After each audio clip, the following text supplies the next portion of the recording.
안녕하세요. 까동이의 미스테리 채널입니다. 이번 시간은 요한계시록 본문을 알아보는 시간을 가지겠습니다. 예수 그리스도를 믿는 자녀에게 예수님은 구원자이시며 왕이십니다. 하지만 지금은 영적인 왕이시며 요한계시록 19장에 나오는 올리브산에 재림하시는 예수님은 물리적인 이 땅의 실제 통치자 왕으로 오셔서 1000년 동안 다스리며 아담의 죄로 저주받아 마귀에게 넘겨진 이 땅을 다시 회복하여 하나님의 뜻을 이루십니다. 요한계시록은 태초에 주신 약속 창세기 3장 15절에 여자의 씨가 뱀의 머리를 상하게 하리라는 약속의 성취를 보여줍니다. 태초부터 시작된 사람의 죄로 잃어버린 에덴 동산이 예수님의 천년왕국으로 다시 회복되고 살인 같은 모든 죄악, 저주, 바빌론, 마귀 사탄은 모두 종결을 맞게 되고 접근이 금지되었던 생명나무를 먹게 됩니다. 초림 때와 재림 때의 예수님의 모습은 완전히 다릅니다. 초림 때는 베들레헴 마곡간 목수의 아들로 태어나신 비천한 인간의 모습으로 오셨는데, 재림 때는 요한이 죽은 자 같이 되어 감히 쳐다도 볼 수 없을 정도로 영광스러운 모습의 공의의 심판자로 오십니다. 예수님의 재림 천년왕국에는 악한 자들은 결코 들어갈 수 없습니다. 노아의 홍수 심판처럼 7년 환란기의 시험을 통해 악한 자는 모두 지옥으로 떨어지게 됩니다. 이 시기에도 끝까지 마귀의 거짓말에 속아 예수님을 구원자로 받아들이지 못하는 악한 자들은 먼저 지옥을 거친 다음 최종적으로 마귀와 거짓 대언자와 짐승들과 함께 영존하는 불못에 들어가게 됩니다. 마태복음 24장 21절, 29절을 보면 이 환란은 세상이 시작된 이래로 없었던 환란이며 이후로도 없는, 해가 어두워지고 달이 빛을 내지 않고 별들이 하늘에서 떨어지는 이 세상에 단 한 번 있는 큰 환란이라고 합니다. 이 7년 환란기는 창세 이후로 없었던 준지옥과도 같은 극심하고도 고통스러운 시간입니다. 요한계시록 3장 10절을 보면 내가 나의 인내의 말을 지켰은즉 나도 너를 지켜 시험의 시간을 면하게 하리니 그것은 곧 앞으로 온 세상에 임하여 땅에 거하는 자들을 시험하는 시간이라. 이 구절은 예수님을 믿어 구원받은 자녀들은 7년 환란 시험에서 면제가 되며 그 시험은 땅에 거하는 자들에게만 해당된다고 하십니다. 마태복음 24장 37절에서 39절을 보면 예수님이 다시 오시는 시기는 노아의 날들과 같다고 하십니다. 노아가 방주에 들어가기까지 그들이 먹고 마시고 장가가고 시집가며 홍수가 나서 다 쓸어버릴 때까지 알지 못하는데 예수님의 재림도 그렇다고 하십니다. 세상은 노아 때처럼 회개하지 않는 죄악의 반복을 보여주며 때가 다가옴에도 오히려 진리의 말씀을 무시하고 조롱하며 바쁘게 세상에 취해 살다가 뜻하지 않은 심판을 받게 됩니다. 예수님을 믿어 구원받은 자녀들은 노아의 방주처럼 휴거를 받아 7년 환란기의 시험을 명쾌해 주십니다. 요한계시록 4장 1절에서 4절 또한 하늘 문이 열리고 성도들의 모형인 요한이 영안에서 공중으로 채어 올라갑니다. 이는 휴거받는 신약 성도들의 예표로서 보여줍니다. 데살로니가 전서 4장 16절에서 17절을 보면 주께서 호령과 천사장의 음성과 하나님의 나팔 소리와 함께 친히 하늘로부터 내려오시리니 그리스도 안에서 죽은 자들이 먼저 일어나고 그 뒤에 살아서 남아있는 우리가 그들과 함께 구름들 속으로 채어 올라가 공중에서 주를 만나리라. 그리하여 우리가 항상 주와 함께 있으리라. 이 구절을 보면 휴거는 예수님이 공중에서 강림할 때 일어나게 되며 이미 죽었던 신약 성도들이 먼저 부활하여 일어난 이후 구름들 속으로 채어 올라가 휴거된다고 말합니다. 예수님의 공중 강림과 재림이 헷갈릴 수 있습니다. 예수님 공중 강림은 7년 환란기 전에 이루어지며 지상 재림은 7년 환란기가 끝날 때 이루어집니다. 전체적인 타임라인을 정리하여 말씀드리겠습니다. 신약시대 성도들은 교회라 칭합니다. 예수님의 피로 대속받아 구원받은 성도, 즉 성령님이 내주하시는 몸이 곧 성전이자 교회입니다. 예수님이 공중 강림하실 때 구원받은 성도들은 휴거를 받습니다. 휴거를 받은 이후 성도들은 그리스도의 심판석에서 심판을 받습니다.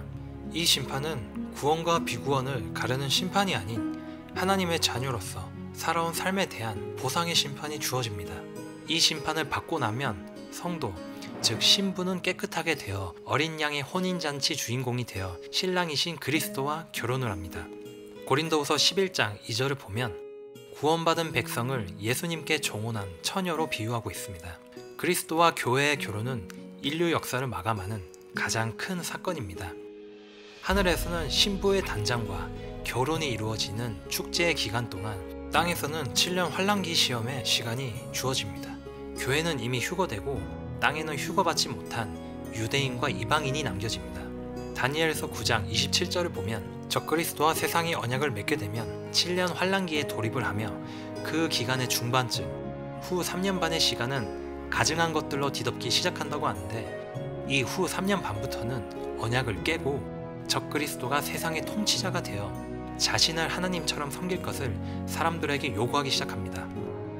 요한계시록 13장 16절에서 17절을 보면 짐승의 표를 받게 한다는 구절이 나옵니다. 이 표는 지옥의 낙인으로서 표를 받게 되면 천국 왕국에 들어가지 못합니다. 이 짐승의 표를 받지 않으면 매매에 참여할 수가 없고 먹고 살기 위한 음식도 물도 못 사게 되어 살아가는 것이 거의 불가능하게 되지만 이에 타협하게 되면 구원받지 못하게 됩니다.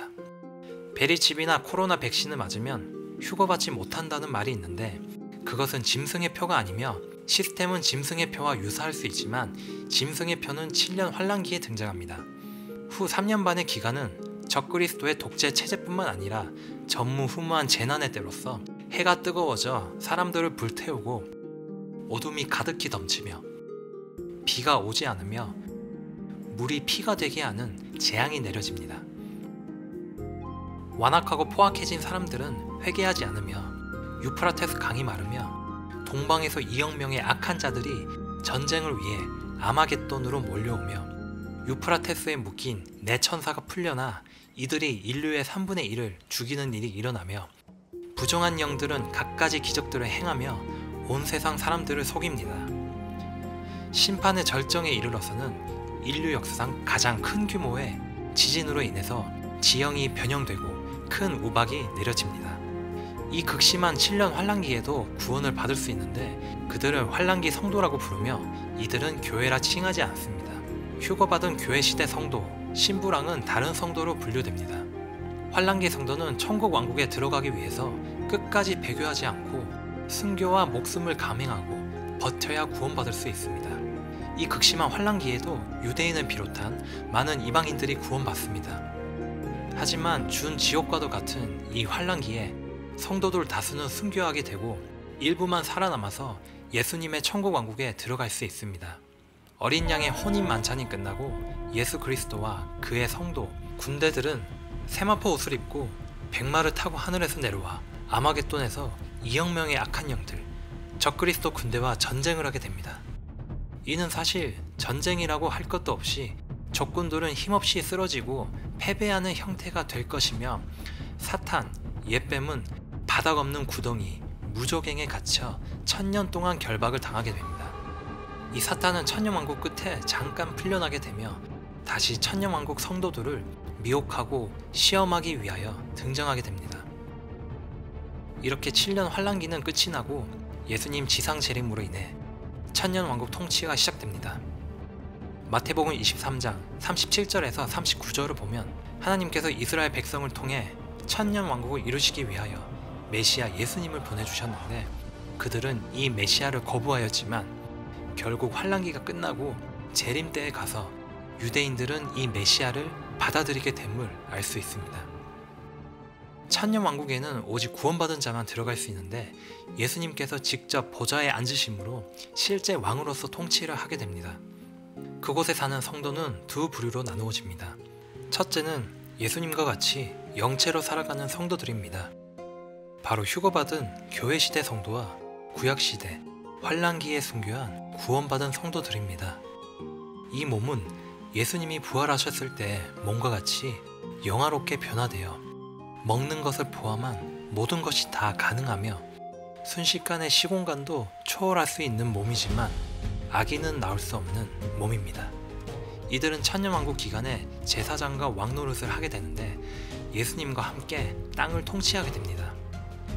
둘째는 육신을 가지고 살아가는 성도들이 있는데 이는 바로 7년 환란기에서 구원받아 죽지 않고 끝까지 살아남은 유대인과 이방인 그리고 그들의 후손으로 천년 동안 생육하고 번성하게 됩니다. 이 천년왕국은 안식과 평화가 있는 천년입니다. 마귀 또한 무적행에 갇혀있어 천년 동안 마귀와 그의 부하, 각종 귀신과 악한 영들의 미혹이 없으며 태초에 아담이 지은 죄, 땅의 저주가 풀리게 됨으로써 에덴 동산이 재건되고 아름다운 자연과 더불어 모든 소산물이 풍성해지며 모두가 먹고 마시는데 부족함이 없게 됩니다. 가뭄도 폭풍도 어떤 자연재해도 없으며 사람의 수명도 1000년 가까이 살게 되는 축복의 시기입니다. 이 시기에는 육식이 사라지고 채식을 하게 되며 맹수와 어린아이가 함께 뛰어노는 평화로운 시기이자 모두가 꿈꾸던 꿈같은 세상이 바로 이 천년왕국 시대에서 펼쳐지게 됩니다. 이 천년의 시간 동안 헤아릴 수 없을 만큼 수많은 인류가 번성하고 생육하게 됩니다.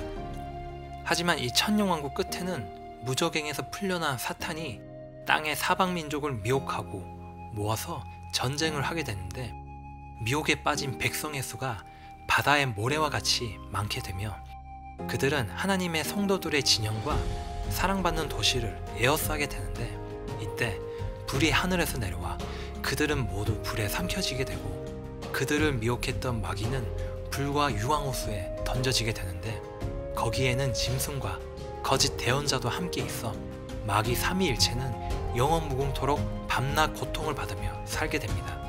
이렇게 천년왕국이 끝나며 사탄에 속한 악한 무리는 완전히 뿌리째 뽑히게 됩니다. 이후 백보자 심판이 있는데 죽은 자들은 다시 부활하여 각 사람의 행위대로 심판을 받게 되는데 이는 억울한 일이 하나도 있지 않도록 세밀하게 살피는 심판이 되며 심판 후에는 최종적으로 마귀 삼위일체가 있는 불과 유황호수에 던져져 둘째 사망을 겪게 되어 세세토록 영원히 고통을 받게 됩니다. 이후 지구를 포함한 물리적인 공간은 모두 없어지며 인류의 역사는 7000년으로 마무리되어 끝나게 됩니다. 고린도후서 4장 17절에서 18절을 보면 보이는 것은 잠깐 있을 뿐이나 보이지 아니하는 것들은 영원하다고 얘기해주고 있습니다. 우리에게 주어진 변개되지 않은 성경 말씀을 잘 분별하여 믿고 시대와 관계없이 진리 앞에 굳게 서서 믿음의 행보를 걸어야 합니다. 인류 역사는 7000년으로 끝나게 되고 교회와 하나님의 성도들은 새 하늘과 새 땅에 있는 영원한 나라에 들어가 그것을 통치하며 영원토록 살게 됩니다.